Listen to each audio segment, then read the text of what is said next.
Yo, yo, yo, you already know what it is. Your boy Ronald West. I'm here with Xavier Carnegie, and you're watching Say Word. Coming to my cookout. He has to realize everybody doesn't have the money he has and hasn't been enlightened or seen the side of life that he has. And I think he expresses that stuff now that he has seen those things. And he's like, wow, I was able to do it. So can people that look just like me. So can everybody else. I always think that he's trying to come from a motivational angle. I'm standing up and I'm telling you, I am Warhol. Remember, if you guys like what you're watching, please hit the like button, help us boost up. We both work 9-to-5 jobs, so it takes us a lot of time and a lot of energy to put out these videos for you guys. So please hit the like and subscribe button, help boost this video. Just boost our egos a little bit so we could put out some more videos. Let's get it. Let's get it. Let's get it. Do we really all think alike? Like on some of the main black people topics? Do we all share the same wavelength and some of the thought processes? Check this out. Do all Negroes think alike? Yeah. Do we all like chicken? Do we all eat watermelon? Are we all late? I thought this was funny. Yes. But go ahead. Let's find out. I was just speaking for myself when I said yes to those things. I do like chicken and watermelon. No, watermelon not really. I tend to be on time though. I mean, if it's at a cookout, I'll grab a slice, but I'm not going to the grocery store and cutting it up myself. I don't like it to that point. Yeah, I like watermelon. I like watermelon flavored candy and I like watermelon juice. Right, like watermelon flavored like pre-workout stuff like that. Yeah. Like actual watermelon itself. But I think that's overrated. And fried chicken, I like all fried chicken, but I don't. I don't like. I like only. There's only one fried chicken I don't like, and that's Jollibee's. I didn't realize.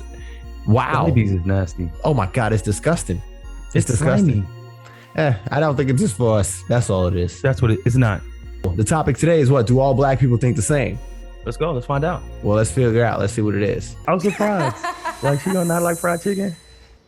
I thoroughly enjoy fried chicken. I love it. I understand the stereotypes about it and all that kind of stuff, but I love it.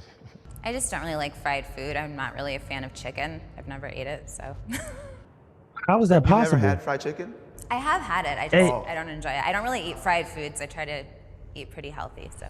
Hey, she looked like the one that's trying the most not to be black. So of course she would say some shit like that, right? She's mixed too. I think she's the one mixed candidate. Yeah, they always do shit like that. They always do shit like that. They don't want to seem too black. Yeah, she's trying to hold on to that Caucasian side really hard. Right. Just hold on to a little bit. Oh man, she can't pass completely Caucasian because she still has a lot of black features, so she has to own that part. Right. But she definitely seems like one of the ones who will try to straight Becky that out. Right. You can tell by the way she talked. We'll get back to it. Would you guys be offended if I had dreads since I'm biracial, since I'm half black and half white? So where is the line? Like if someone's a quarter black? I'm not gonna sit there and come to your face and be like, you're not 100% black, therefore you can't. Like, that's not my place. However, if you're a white person and you have dreads in your hair, it's like, what does that mean to you? And you're not even wearing them right. Like, you don't even wash them. I just don't see how a race can own a hairstyle. To be honest, like, hair is hair. There's all kinds of hairstyles in Africa. I still don't think that like a single race group can say, this one hairstyle, nobody else can do it but me. Hey, what do you think about that? What, white people wearing dreads? Yeah. I don't really give a fuck. I really dig his answer though. Like, where is the ownership in hairstyles? Can we say like, all right, yo, like we own braids, we own dreads, we're gonna own Caesars, waves. We're gonna own waves. Yeah, we own waves. We're gonna own high tops. All dope haircuts. We're gonna own all that. All the dope haircuts. Yeah, we're definitely gonna own that. But it is a black thing. So when a white person is doing it, they're doing a black thing no matter what. No matter what it is, they're doing a black thing. I don't care for. It doesn't matter to me. Do what you want to do. But that is a black thing. Just like if a black person were to do a white thing with like dye their hair blonde, black people don't have blonde hair. That's a white thing. So whatever it is, like it is what it is. Okay. Or that's how I extremely look at straight. it. Right. That's all. So when you see a broad with a bob, bro, just know she rocking that Caucasian hairstyle. So if you're gonna be mad at the chick with dreads, you're gonna have to be mad at all our black chicks walking around that. I don't know about a bob too much. Yo, Bob, mad silky, bro.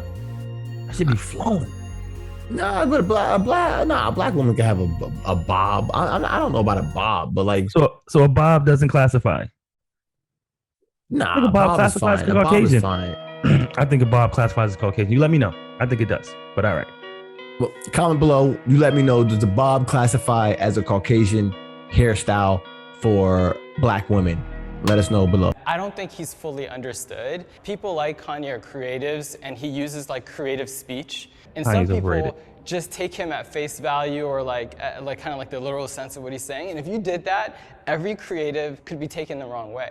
I disagree with that, Deep. Like, I don't think that he's so creative and that his words are being misinterpreted. Like, he's making very specific phrases, like black people chose to be slaves. That's completely untrue, and in my opinion, that's just unacceptable. Here, so, okay, like he was trying to say it in the term of like, you know, it was a choice for you to stay there when you knew that you could have done whatever else to get out, and maybe you would have ended up dead, but it would have been better than being a slave. So I don't, it's not like I'm, whoa. This is not you talking to Kanye.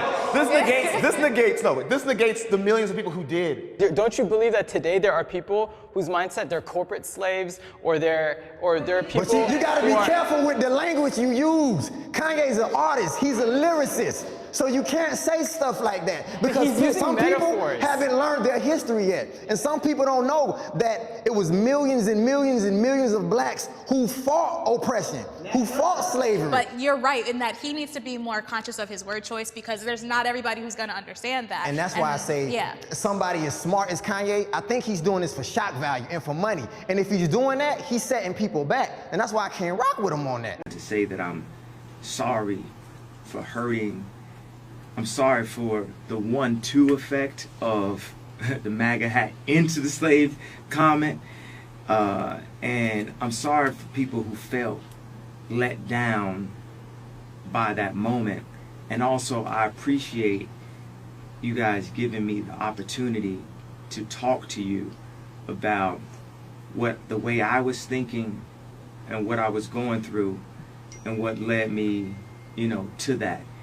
Inclusion of these ideas and these thoughts, and if people are able to articulate them, let them articulate them. All black people don't have to think the same. Like, no, what the problem is. No, Kanye, but Kanye's weird right now. We were just talking about that. Give me the swollen jaw, Kanye. I'm not deep enough to understand him. Some of the stuff he says is weird. The other half, I don't understand. I don't think a lot of his stuff is as dope as they say it is right now. But nevertheless, I digress. I think the issue is he has to realize everybody doesn't have the money he has, and hasn't been enlightened or seen the side of life that he has. And I think he expresses that stuff now that he has seen those things, and he's like, wow, I was able to do it. So can people that look just like me. So can everybody else. I always think that he's trying to come from a motivational angle. I'm standing up and I'm telling you, I am Warhol. I am the #1 most impactful artist of our generation. I am Shakespeare in the flesh. Walt Disney, Nike, Google. Now, who's going to be the Medici family and stand up and let me create more? Or do you want to marginalize me till I'm out of my moment? Because people like that are successful, they want other people to be successful. They don't want people to be down. You know what I mean? He's not saying it to down his people. Think about that. That's not what he's doing. You know what I mean? If the message is wrong, the message is wrong. But do you think Kanye is really trying to make his people fall back? No, come on. No, I just think he's just hella weird. Yeah, fair enough. That's all. Fair enough. So my anxiety doesn't process weird well.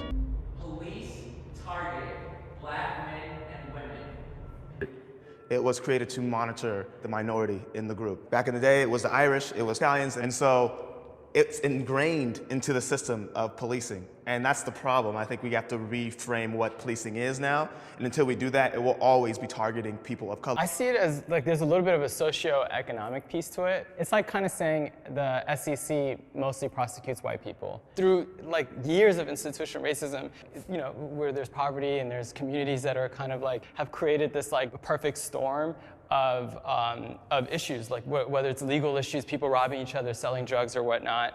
The idea is if you police that neighborhood more, you're gonna have more of them arrested. You gotta look at the prison industrial complex here too in the US. That's huge business. So, and if you look at a group of citizens that have been perceived as no value having to society or whatever, okay, boom, we're gonna push them, we're gonna pipeline them into that system. Yeah, and I also think that the qualifications to become a police officer are so low, and it's like, my life is literally in your hands, man. Like, if I get pulled over, maybe that will be the day that I go home to be with the Lord, and I think that that's really tough for me because you don't want to be distrustful of the police. That last point was dope. I think that's hella accurate, bro. I think the bar to become like a civil servant, the bar to become police, the bar to become corrections, I think they too low. I think they should be higher.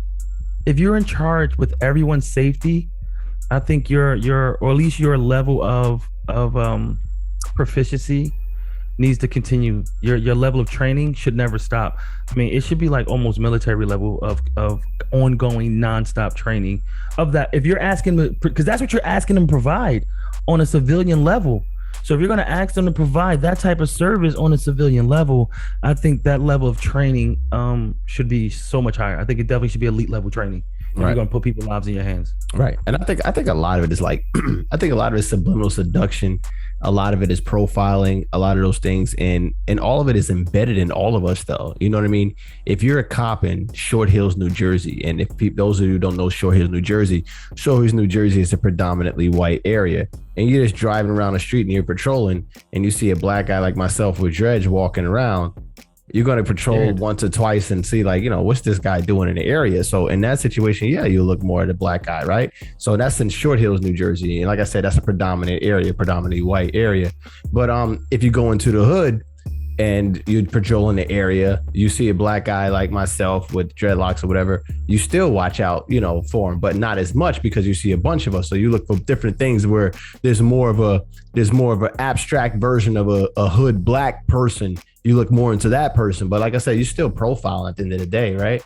But it just so happens that the black profiling is this easier to do because you got the hood, you profiling us in the hood. And then when you're outside the hood, you profiling us because you think we should be in the hood. So. But now take this, right? Take that same cop in that white neighborhood. Fine. And then you take the black guy. And so fine, he already profiled you, and because he don't see you in his area that often. So fine. But he is scared.